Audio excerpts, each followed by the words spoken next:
Hello. All right.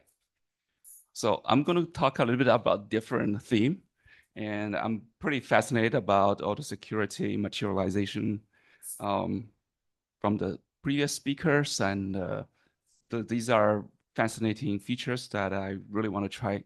But um, what I'm going to talk about is more about from my experience. So I'm a practitioner. So basically, a little bit about myself. So I've been working in MarTech for a long time and dealing with data. So I've used a lot of those technology that provided by the vendors. And I'm currently working at LiveRamp, which is a data company that we kind of provide identity and also clean room service to marketeers mainly. And before that, I work at the High Note, which is a fintech. So I'm dealing with all kinds of data that has different requirements. Some of the most important surface areas is, for example, privacy preserving. For LiveRamp identity, we have PI data, right? So for us to provide a data service, privacy preserving at the query level is very important. And because we have dealing with so many query engine, as many other speakers previous described, having the right formats is very important also. And recently, because the agentic, as a data provider, we want to build MCP and agent infrastructure so we can allow builders to build agents, right?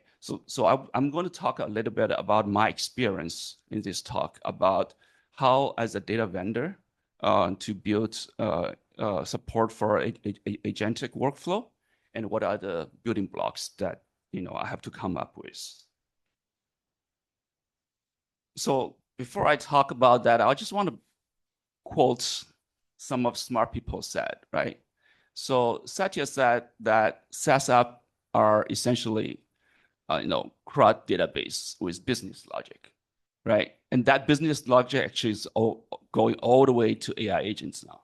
They are going to just be multi-repo CRUDs. So what essentially it's saying is, the application layer is going to be gone because all the logics is going to the agents, and they're just going to query data, right? And the Jensen saying something very similar is when intelligence become a commodity, right? And it's sold by token, the factory win. So basically what essentially we'll do is agent error builds empire on top of the cheap reasoning. So we are talking about some, fungible compute engine, query some raw database, and that's the solution of the software, right? I think they are telling some of the truth, but it's partially true. What is missing here is when you throw away the application layer and let agents dealing with a lot of orchestration and business logic and the query database, we are also kind of throw away what is in the software, which is the original hard-coded logic that map the business case into the data. Like, how do you understand the data? How do you understand the schema? That part is actually missing, right? So you cannot just have an agent and data and they will just magically work. And that's, I think, is where the money is for the future of the software vendor. So just like I said, like my most recent career, one is LiveRamp, right? We basically have a product of clean room where we build the trust between partners. They can collaborate data. My previous company is High Notes, which is an embedded payment company, which one of the biggest things about payment is PCI compliance, right? Very different industry, very different challenges. But in order to build an agentic solution, they actually have very similar challenges. Which the challenge is the missing semantic layer, right? So because every industry has their own data model, and it's not just about tables. because when we design tables, you always optimized for the system redundancy. There's lots of concern that business user does not need to care. And if you throw that schema directly to agent, they will get confused. And the context will be bloated and polluted, right? So the challenge is really to understand the business term, where you need to have a layer to define how a business terminology can map to your data. That is between the tables, columns, and the lineage, right? So for example, in clean room, we have a flow, which basically is almost like an ETL pipeline, but is for marketeer to figure out what is the segment is. And for high notes, for example, which is a fintech company, they need to know the ledgers and the balance, but they also need to know what the programs and the car product is in the business sense. And that maps to more than one table sometimes, maybe cross domain. So how does the agent know is where actually the focus will be, right? So what do we have to build as a service provider? In order to build an agent, basically we have to define the model. But when we define the model, that information has to be API first, meaning in the old world, in the legacy world, where that kind of use case is very similar to lots of BI tool. For example, I don't know if anyone have worked with Looker, for example, or Metabase as embedded analytics. They are trying to actually solve very similar use case as for human.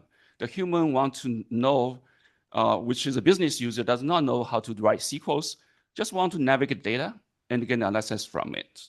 And how do you navigate the raw data is provide a model language to describe the logical meaning of your physical data, right? But those products, unfortunately, is more tailored to human, and they have UI. It's not very agent friendly. So in order to build a model language, we must first think about machine readable catalog. How do you read a schema? How do you discover schema in an incremental, dynamic way? And you need to include relationship, lineage, and it also have to have the policy. For example, PCI. What are the PI information? What is the PCI information? As I'm pretty excited about seeing the Iceberg data catalog can do data masking, column restriction. These are some of the real use case when you go to the compliance industry when you want to do dealing with PCI information, for example, right? And of course, when you query, you have to provide hints on, hey, if I want to kind of answer a question that is more relevant to the recent data, which query engine should I go to? Because you probably have a Lambda architecture that has similar data but in different storage, and that semantic layer should be able to tell the agent where to go for the data. So, and the second thing is just knowing the data model is actually not enough in some case. For example, in LiveRamp is a data company, you build a platform that wants to satisfy multiple use cases, right? It may not be very obvious from your catalog layer to the agent how to really leverage that. Like how do I make a query for marketing use case? What does lift means, for example? Like what does, I mean, when I create a segment and when I do experiment, what does the lift mean? How do I turn that into SQL, right? So it's not just about abstract the SQL layer, but to really translate natural language to the code. And that layer is actually what we have to build as a semantic layer. So in order to serve agents. Very similarly, for clean room, for example, is to be able to use those business terminology, help the agent to navigate through different entities. So how do we plug in is usually we use skills and MCP tools. Basically, MCPs to access structured data, but skills to fine-tune on translate business language to code. So as a service provider, unfortunately, like I have to deal with lots of computer. Sometimes it's not a choice, right? We have to inherit a lot of computer engines, and it's a big a spectrum. But like each engine needs to understand a consistent data model, like use the same business language, ideally have very similar industrial standard models, so that when agents look at different data storage or where the data should go, they understand how to correlate. And this is very important when you build a agentic thing, because agentic solution is because it's all natural language driven, right? So if you call,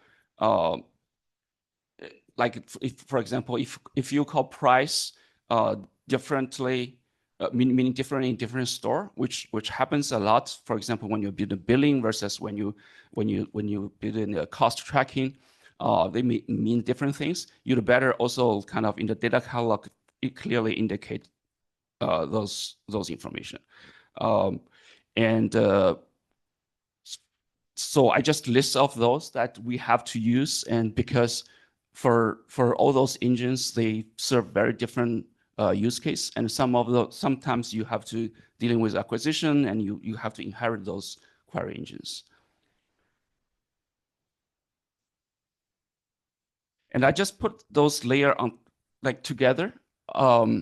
So essentially, we have to build like 4 layers if I want to separate, right? One is a agentic layer where we're dealing with LLM, where like we build agents, but in a way, from my perspective, I feel agent itself right now is it's pretty a fungible commodity, because really, cloud can do amazing things these days as long as you can give enough tools and skills. As a vendor, we kind of try to enable those things. So we open up MCP skills, right? And the missing layer is really majority of the work we have to do when we kind of provide agentic service. And underneath it, we have all kinds of engines, query engine storage, which is very important that we kind of use open tables standard. At my current place, we use Delta Lake, but I think we are very soon is moving towards Iceberg. I think it's a clear winner right now, especially Iceberg now combined the first with Databricks. But at the same time, we do want to also support, for example, Parquet in different storage, because sometimes it's not our choice, but because this is where the customer data are, we still have to support this. So this is kind of the 4 different layers when we kind of start to build the agent solutions. Now, I do want to talk a little bit, when this AI, storms comes in, and there's lots of dooms talk, SaaS is going away, and how to survive in this world and how to thrive is, we definitely can see some of this industry does move to the agents. You no longer need to build software because agents can almost create codes at real time, right? Understand your intention, and a lot of business logic is going to live with LLM. The workflow orchestration, AI is really good at it. And one of the things, of course, since those logic and you used to be the top of the value chain, where you can charge premium, now it's become commodity. So seat-based pricing is kind of going to be obsolete. So in order to build that, it's very important that we need to focus on the data compute part, because data is still kind of infungible, right? As long as you have a layer of the semantic, and anything below that is not going to be a commodity. It's a proprietary to you, and that's where the value is. Some of the example is data governance is going to be stay within your SaaS service, right? And differential privacy is not something that you want to trust the agent to build. For card payments, card swipe definitely is something that it will still stay within. That's not something that the agent you want to give that to agents. So how do you thrive in that world is the first kind of order of the features is you need to start to tracking usage, but that's not always come to mind at the first feature when you build products. We need to definitely do rate limiting, and also about data collaborating. Like when you build the data layer, how do you basically do data sharing and easy export to standard data formats? And lots of efforts actually we have to dealing with is the cost transparency, because now we are moving from seat-based to usage-based. For example, the billing and reporting is a huge lift. Like it's require a lot of efforts to build.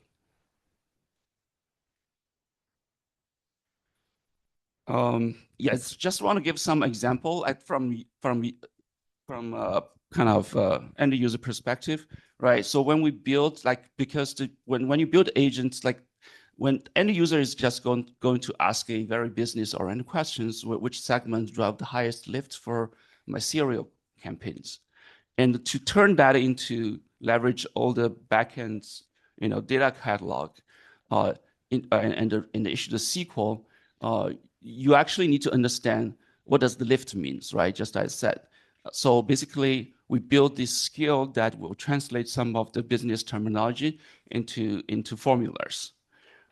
Then those formulas can directly leverage the tool calling and use the semantic layer directly to query the computer engine. And with that, like the usage metering and rate limiting become really important, just happen at this layer before. So yeah, so the key takeaways, like when we start to build those solutions, these are some of the building block. I think when we start to build an agentic solution, this is everybody probably will start doing is data model is become your agent's brain, and that's go beyond schema. That's go beyond just column mapping. It is the business language to the schema and the formula to query your data, right? The semantic demand must be API first, which is pretty obvious.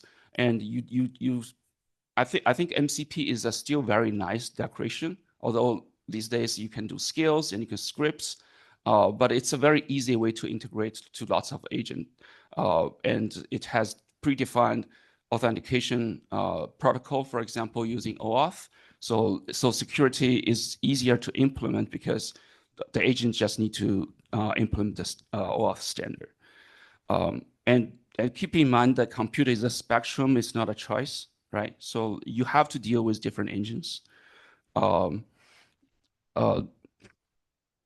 as long as you keep the logic, the computer layer is where your revenues comes from, right? So the cost for it, the commodity is the element tokens, but anything beneath your semantic layer is yours to keep.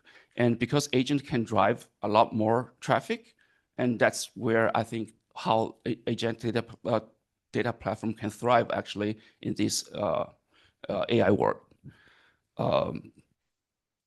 Yeah, so basically build your products based on usage, not seat basis. So we're limiting cost attribution. Yeah, and stay with the standard. I think is also, as these things are evolving very fast. But stay with standards is definitely will increase your adoption. Yeah, that's kind of my speech. Any questions?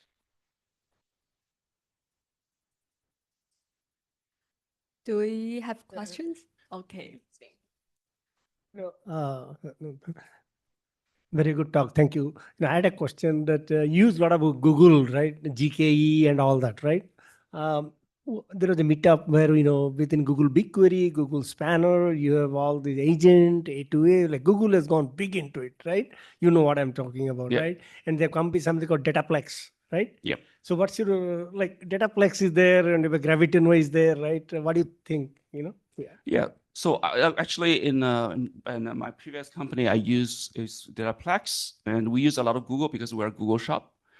And as a matter of fact, the Dataplex has all those features, right? So data masking and stuff.